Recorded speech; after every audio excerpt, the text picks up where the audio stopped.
بسم الله الرحمن الرحيم الرحمن علم القرآن خلق الإنسان علمه البيان الشمس والقمر بحسبان والنجم والشجر يسجدان والسماء رفعها ووضع الميزان ألا تطغوا في الميزان وأقيموا الوزن بالقسط ولا تخسروا الميزان والأرض وضعها للأنام فيها فاكهة والنخل ذات الأكمام والحب ذو العصف والريحان فبأي آلاء ربكما تكذبان خلق الإنسان من صلصال كالفخار وخلق الجان من مارج من نار فبأي آلاء ربكما تكذبان رب المشرقين ورب المغربين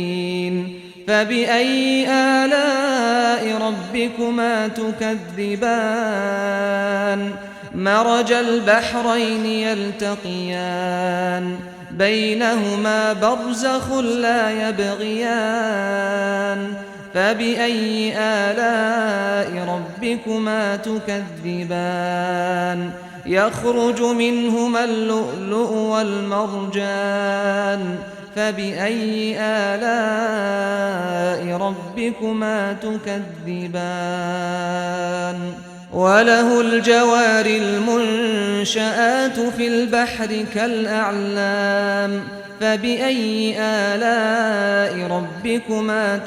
تكذبان كل من عليها فان ويبقى وجه ربك ذو الجلال والإكرام فبأي آلاء ربكما تكذبان يسأله من في السماوات والأرض كل يوم هو في شأن فبأي آلاء ربكما تكذبان سنفرغ لكم أيها الثقلان فبأي آلاء ربكما تكذبان يا معشر الجن والإنس إن استطعتم أن تنفذوا من أقطار السماوات والأرض إن استطعتم أن تنفذوا من أقطار السماوات والأرض فانفذوا لا تنفذون إلا بسلطان فبأي آلاء ربكما تكذبان يرسل عليكما شواظ من نار ونحاس فلا تنتصران فبأي آلاء ربكما تكذبان فإذا انشقت السماء فكانت وردة كالدهان فبأي آلاء ربكما تكذبان فيومئذ فلا يسأل عن ذنبه إنس ولا جان فبأي آلاء ربكما تكذبان يعرف المجرمون بسيماهم فيؤخذ بالنواصي والأقدام فبأي آلاء ربكما تكذبان هذه جهنم التي يكذب بها المجرمون يطوفون بينها وبين حميم آن فبأي آلاء ربكما تكذبان ولمن خاف مقام ربه جنتان فبأي آلاء ربكما تكذبان ذواتا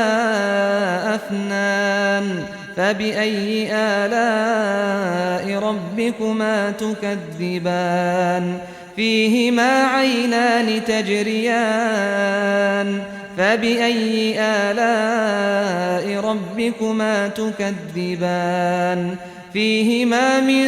كل فاكهة زوجان فبأي آلاء ربكما تكذبان متكئين على فرش بطائنها من استبرق وجنى الجنتين دان فبأي آلاء ربكما تكذبان فيهن قاصرات الطرف لم يطمثهن إنس قبلهم ولا جان فبأي آلاء ربكما تكذبان كأنهن الياقوت والمرجان فبأي آلاء ربكما تكذبان هل جزاء الإحسان إلا الإحسان فبأي آلاء ربكما تكذبان ومن دونهما جنتان فبأي آلاء ربكما تكذبان مدهامتان فبأي آلاء ربكما تكذبان فيهما عينان نضاختان فبأي آلاء ربكما تكذبان فيهما فاكهة ونخل ورمان فبأي آلاء ربكما تكذبان فيهن خيرات حسان فبأي آلاء ربكما تكذبان حور مقصورات في الخيام فبأي آلاء ربكما تكذبان لم يطمثهن إنس قبلهم ولا جان فبأي آلاء ربكما تكذبان متكئين على رفرف خضر وعبقري حسان فبأي آلاء ربكما تكذبان تبارك اسم ربك ذي الجلال والإكرام